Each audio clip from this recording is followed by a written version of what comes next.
దేవుడు మనకిచ్చేటువంటి అవకాశాల్ని వినియోగించుకోవడంలోనే మన జ్ఞానం ఉంటుంది. దేవుడు అన్నీ సాధించి మన చేతికి ఇవ్వడు. సాధించడానికి కావలసిన బలాన్ని, జ్ఞానాన్ని, అనుకూలతని, అవకాశాన్ని ఇస్తాడు. దాన్ని అందిపుచ్చుకొని వినియోగించుకొని సాధించినవాడు ధన్యుడు. సింపుల్గా చెప్పాలంటే ఈరోజు అదే చెప్పాలనుకున్నాను నేను.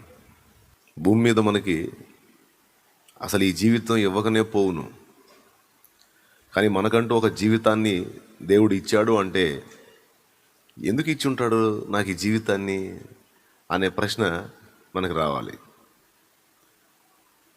ఒకప్పుడు మనం ఉనికిలో లేం, కానీ ఈరోజు ఉనికిలోకి వచ్చాం. మనకు ఊహ తెలిసిన దాకా అసలు మన ఆరంభం ఏందో ఏం తెలియదు. మనకి ఉనికిలోకి వచ్చాం, 4-5 ఏళ్ళకి కాస్త ఊహ తెలిసింది. అక్కడి నుంచి మనుగడ సాగించాం.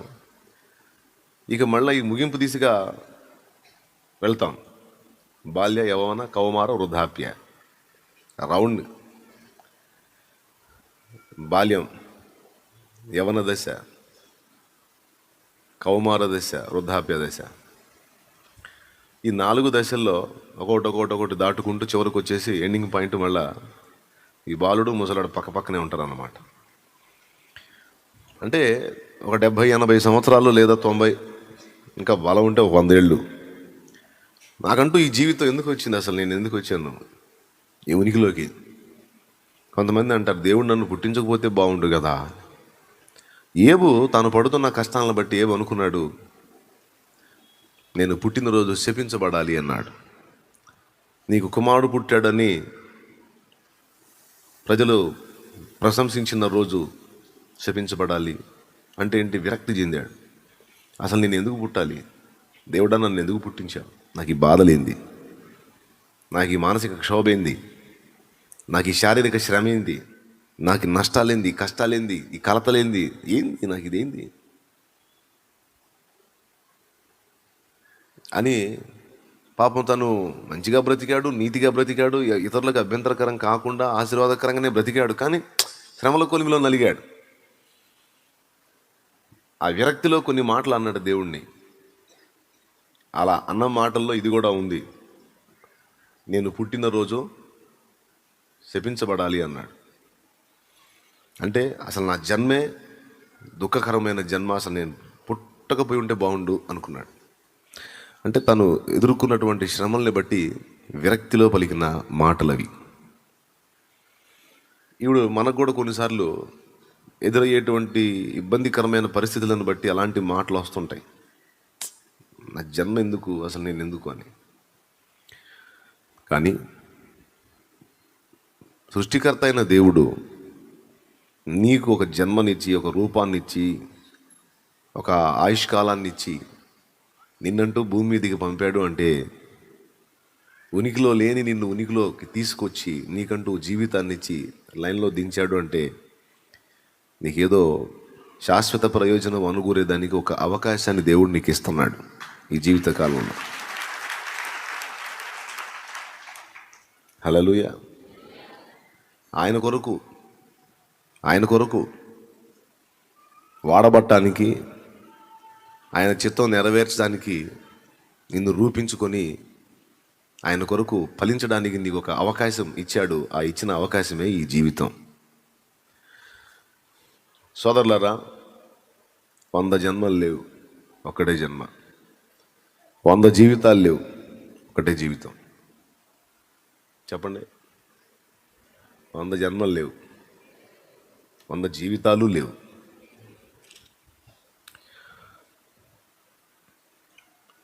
ఈ ఉన్న ఒకే జీవితం, ఒకే జన్మ, తర్వాత అవకాశం లేదు. ఇవ్వబడినటువంటి ఈ చిన్న జీవితం, ఈ చిన్న అవకాశం ఎలా ఉపయోగించుకుంటున్నావు, సద్వినియోగం చేసుకుంటున్నావా, దుర్వినియోగం చేసుకుంటున్నావా అన్నది మనకే. ఆయన ఇచ్చాడు, చూస్తూ ఉంటాడు. దాన్ని ఎలా వినియోగించుకుంటావు నీ ఇష్టం. ఏలియా దగ్గర ఎలీషాకి శిష్యత్వానికి అవకాశం ఇవ్వబడింది. ఎలీషా దగ్గర గెహజీకి కూడా శిష్యత్వానికి అవకాశం ఇవ్వబడింది. ఒకడు సద్వినియోగం చేసుకున్నాడు, ఒకడు దుర్వినియోగం చేసుకున్నాడు. బైబిల్లో ఇలాంటి పాఠాలు చాలా ఉన్నాయి. మళ్ళీ చెప్పేదా? ఏలియా ప్రవక్త, అగ్ని ప్రవక్త. అలాంటి వాడి దగ్గర శిష్యరికం చేసే భాగ్యం ఎలీషాకి దేవుడు అవకాశంలాగా ఇచ్చాడు. ఎలీషా తక్కువడు కాదు. ఏలియా 7 చేస్తే ఎలీషా 14 చేసినోడు. అలాంటి ఎలీషా దగ్గర శిష్యత్వానికి గెహాజీకి అవకాశం వచ్చింది. సామాన్యమా ఎలీషా దగ్గర ఒకడు ఉంటాం? ఎలీషా దగ్గర ఒకడు పరిచర్య చేయటం అవకాశం అంత తేలిక దొరికిద్దా? కానీ గెహాజీకి అవకాశం ఇవ్వబడింది. ఏలియా దగ్గర శిష్యుడుగా ఎలీషా, ఎలీషా దగ్గర శిష్యుడుగా గెహాజీ. ఈ ఇద్దరి జీవితాన్ని మనం పరిగణలో తీసుకుంటే, ఒకడు తనకి ఇవ్వబడిన అవకాశాన్ని సద్వినియోగం చేసుకుని సఫలత పొందాడు, గురువుని మించిన శిష్యుడు అనిపించుకున్నాడు. ఒకడేమో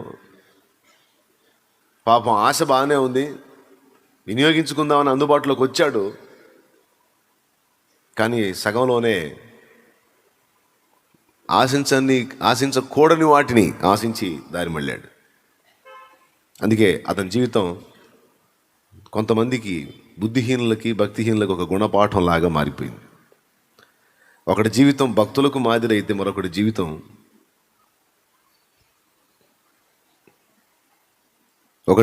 భక్తులకు మాదిరి అయితే, భక్తులు అనుసరించడానికి అనుకూలత అయితే, మరొకటి జీవితం భక్తులకు ఒక గుణపాఠంగా ఉంది.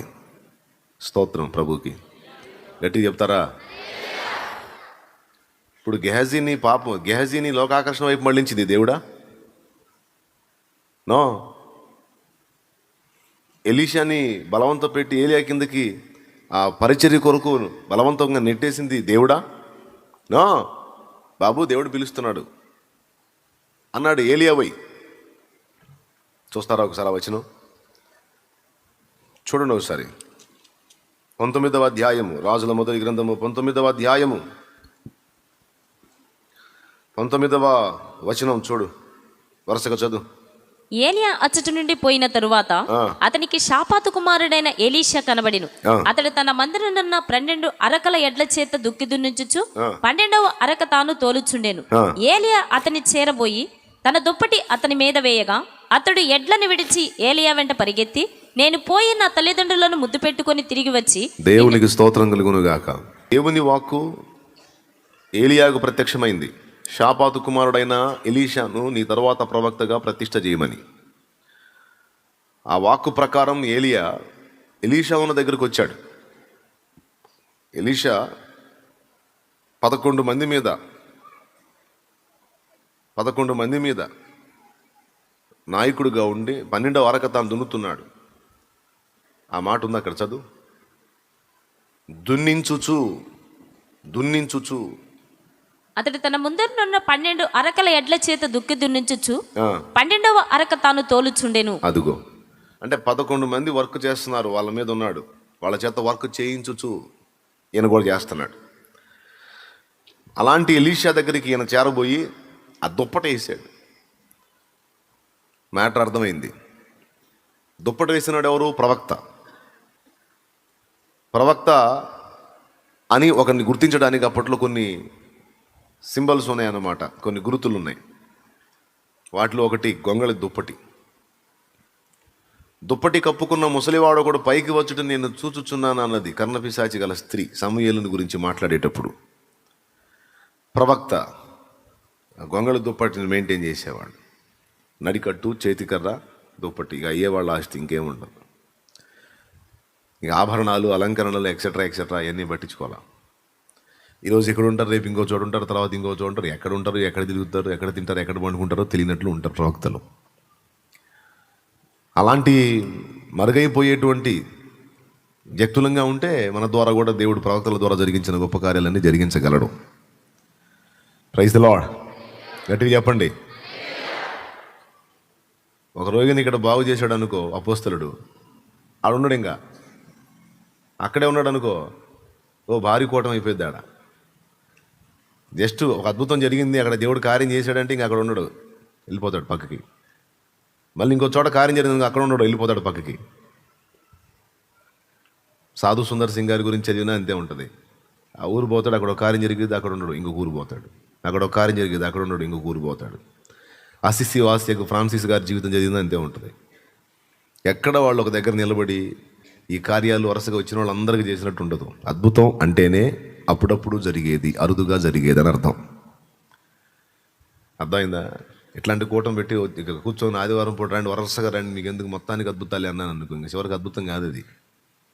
అద్భుతం అంటేనే అరుదుగా జరుగునది. Praise the Lord. అట్లా టచ్ చేసేవాళ్ళు దేవుడు కార్యం జరిగితే ఇంక జంపు ఆడుండరు. ఉన్నారనుకో ఇక భజన బృందం వచ్చేస్తారు. దేవుడిని పక్కన పెట్టి అయ్యగారికి భజన చేయటం ఎక్కువైపోయింది. అందుకే భక్తులు దేవుని కార్యాలు వాళ్ళ ద్వారా జరిగినప్పుడు వాళ్ళు అక్కడ ఉండాల. తమను తాము మరుగు చేసుకుని కార్యం చేసిన దేవునికి మహిమ చెల్లించి పక్కకి వెళ్ళిపోయారు. ఇది చాలా చాలా చాలా ముఖ్యం. ఇలాంటి మనసు కలిగి దేవుని ముందు ఉన్న బిడ్డల్ని ఎవరినైనా దేవుడు వాడుకొని కార్యాలు చెయ్యగలడు. కానీ కొంచెం కార్యం జరిగిందంటే డబ్బా ఎక్కువ. నేను చేస్తే అట్లా, నేను ప్రార్థన చేస్తే అసలు మామూలుగా జరిగింది, నేను ప్రార్థన చేస్తే ఇట్లా జరిగింది. ఎప్పుడో 10 ఏళ్ల క్రితం ఎవరికన్నా కార్యం జరిగితే 10 ఏళ్ల తర్వాత కూడా చెబుతూనే ఉంటారు, అసలు నేను చేస్తే ఇట్లా జరిగింది తెలుసు, నా ప్రార్థన అసలు ఏందనుకుంటున్నారని. ఏదో ఒకటి చేస్తే నేను ఇంతలావని మిడిచి పడుతున్నారు, ఈ వ్యక్తిని ఏదన్నా కాస్త 1 సంవత్సరం పాటు వాడుకుంటే అసలు ఈ మనిషి ఇంక నేల మీద కనపడరని వద్దులే, నీకు అసలు ఎగస్టాలు ఎక్కువ అని కూర్చోబెడతాడు అనమాట. దేవునికి స్తోత్రం, హల్లెలూయా. అట్లా కాకుండా మనల్ని మనం మరుగు చేసుకొని దేవుని మహిమనే వెతుకుంటూ వెళ్ళేటట్లయితే, నిజంగా హృదయంలో అలాంటి కాంక్ష ఉండి మన ప్రార్థన విని దేవుడిచ్చిన జవాబులను బట్టి దేవునికే మహిమ చెల్లించి మనకు మహిమ రాకుండా తప్పించుకునే మనసు మనకుంటే తప్పకుండా మనందరి ప్రార్థన వింటాడు. మనం ముట్టిన వారిని స్వస్థపరుస్తాడు. మనం ఎవరి కోసం రిక్వెస్ట్ చేస్తాం వాళ్ళ పట్ల దేవుడు కార్యం చేస్తాడు. కొన్ని సంవత్సరాలు అయినా కూడా ఒకడు లోపడ్డు చెబుతుంటే, ఇట్లా కాదు ఇట్లా అంటే కాదన్నా మామూలుగా అది అరే బాబు నేను చెప్పింది కాదన్నా ఈ విషయం కూడా ఏనా, నేను చెప్పింది చేయరా నాయనా, కాదన్నా ఇది మీకు మామూలుగా. ఎలీషా దగ్గర లేదు అట్లా. ఇది చేయాలా అంటే ఓకే బాయ్, నేను పిలుస్తున్నాడు దేవుడు, ఓకే మరి ఈ సెలవా, ఈ అమ్మ నాన్నకు బాధ్యత ఉంది, ఒక చిన్న పని చేసి వచ్చింది, ఓకే. ఎవరిని దేవుడు బలవంతం పెట్టడం, బలవంతంగా తాళ్ళేసి లాగి కట్టి ఇడ్చుకుపోడు. ఛాన్స్ ఉంది చూస్తావా అంటాడు, అవకాశం ఇస్తున్నా వినియోగించుకుంటావా అంటాడు. చురుగ్గా ఉంటే ఏం లేదు, నిద్రమోహం వేసుకొని చూద్దాంలే చేద్దాంలే అన్నట్టుగా ఉంటే నీ బతుకు అంతే, నా బతుకు అంతే, ఎవరిదేనంతే. అర్థమవుతుంది నేను చెప్పేది. ఎలీషాకి అవకాశం చిక్కిందే తడవు, ఇక మళ్ళా తిరిగి రావడానికి కూడా అవకాశం లేకుండా అన్ని మార్గాలు బంధించి ఇక దేవుడే, ఇక ఆయనే సమస్తం అన్నట్టు పరిగెత్తాడు, ఇక వెనకడుగు లేదు. కొంతమంది మళ్ళా పక్కన దారులు పెట్టుకొని వెళ్తుంటారు. దేవుడు నిన్ను సంపూర్ణంగా ఆయన పని కొరకు పిలిస్తే సంపూర్ణంగానే రావాలి. లేదు పౌల్లాగా ఉపాధి నీ సొంతంగా చేసుకుంటూ నువ్వు పరిచర్య చేయమని చెప్పాడని ఆ విధంగా నిన్ను ప్రేరేపించాడు అనుకో, అలానే వెళ్ళాలి. లేదు అయిపోయింది, ఇప్పటిదాకా కష్టపడ్డావు, పోషించబడ్డావు, అయిపోయింది, ఇప్పుడు నీకు పరిచర్య ఇచ్చాను, పరిచర్య ముందుకెళ్తుంది, ఇక దాన్ని వదిలేయి కంప్లీట్గా, ఇక నా చేతికి అందుబాటులోకి రా అని చెప్పినప్పుడు ఇక మళ్ళీ ఏ దారిలో పెట్టుకోకూడదు. వదిలేయి అంటే వదిలేయాలి. అది చేస్తూనే వెంబడించంటే చేస్తూనే వెంబడించాలి. వ్యక్తిగతంగా దేవుడు నీకు ఇచ్చే అనుకూలతను బట్టి నువ్వు లోబడాలి. దేవుడు ఒకటి చెబితే మనం ఒకటి చేయకూడదు. కొంతమంది అట్లా ఆ టైపు చేస్తుంటారు అన్నమాట. వెళ్దాం పరిచర్యకి వెళ్దాం, అంతా లైన్గా ఉంటే చూద్దాం, బిడిసిందనుకో వచ్చి మన పని మనం చేసుకుందాం. వచ్చి మన పని మనం చేసుకోవడానికి ముందు లైన్ క్లియర్గా పెట్టుకోవాలి. అంటే ఎట్లని అట్లనే పెట్టుకోవాలి, కాడిని ఎంత పెట్టుకోవాలి, దున్ని అరకను కూడా మొత్తం సేవ్ చేసి జాగ్రత్త చేసుకోవాలి. అక్కడ వర్కౌట్ కాలేదనుకో వచ్చి జ్వరపడదాం. మళ్ళా తిరిగి రావడానికి దారి కూడా లేకుండా మొత్తం వైనం చేసిపోయాడు. సంపూర్ణ సమర్పణకి అదొక నిర్వచనం, అదొక సాక్ష్యం. ప్రభువుకు స్తోత్రం, హల్లెలూయా. ఇక చావరేవాడే తెలుసుకోవాలి, దేవుడితోనే తెలుసుకోవాలి. ఇక తనకివ్వబడిన అవకాశాన్ని అద్భుతంగా వినియోగించుకొని ధన్య చరిత్రుడయ్యాడు ఎలీషా. ఇక ఆ రోజు ఫాలో అవటం మొదలుపెట్టి తన నాయకుడు ఆరోహణమైన దాకా వదల్లా. ఏం పట్టుబట్టాడో చూడండి. చివరికి నాయకుడు అన్నాడు, ఎలీషా, దేవుడు నన్ను గిల్గాలుకు పొమ్మంటున్నాడు, నువ్వు ఇక్కడ ఉండి నేను ఆడికి పోతా. యెహోవా జీవంతోడు, నీ జీవంతోడు, నిన్ను వదలను. ఎలీషా, నన్ను బేతేలు పొమ్మంటున్నాడా, నువ్వు ఎడుండు, నన్ను ఇంకో చోట పొమ్మంటున్నాడు, ఎరికో పొమ్మంటున్నాడు, బేతేలు పొమ్మంటున్నాడు, యోర్దాను పొమ్మంటున్నాడు, ఆడకు పొమ్మంటున్నాడు. 4 సార్లు ఆపాలని చూశాడు ఎలీషాని. నిన్ను వదలను, నిన్ను వదిలిపెట్టి నువ్వు ఆరోహణమై వెళ్ళిపోతుంటే నిన్ను వదిలిపెట్టి నిద్రపోవటానికి అయ్యింది. నిన్ను అన్ని వదిలిపెట్టి సేవకు వచ్చింది. నిన్ను విడవనని చివరికి అగ్నియు రథములను కనబడి వారిద్దరిని వేరు చేసిందాకా వదల్లా. అంటే ఎవరు చేశారో తెలుసా? చివరికి ఎవరు వాళ్ళిద్దరిని కలిపాడో ఆయనే పని కట్టుకొని విడగొట్టిందాకా వదల్లా. అది మొండితనం. చెల్లె అదే వాళ్ళిద్దరూ దేవుని చేత ఐక్యపరచబడ్డారు. తిరిగి దేవుడే వాళ్ళని మళ్ళా విడగొట్టిందాకా ఎలీషా పట్టుదల్లా. చివరికి అనుకున్నది సాధించాడు. మొట్టమొదట ఏ దుప్పటైతే ఎలీషా మీద పడిందో అదే దుప్పటి ఏలియా ఆరోహణమైన తర్వాత వచ్చి ఎలీషా మీద పడింది. దేవునికి స్తోత్రం కలుగును గాక. హల్లెలూయా. మొదట పట్టిన పట్టు కడదాకా వదల్లా. మొదట పడ్డ దుప్పటి చివరి మళ్ళీ అతని మీదకి వచ్చిందాకా పట్టొదల్లా. ఇది ఎలీషా జీవితంలో పాఠం. దేవుడిచ్చిన అవకాశాన్ని అద్భుతంగా వినియోగించుకొని కొన్ని అధ్యాయాలు బైబిల్లో సంపాదించుకున్నాడు.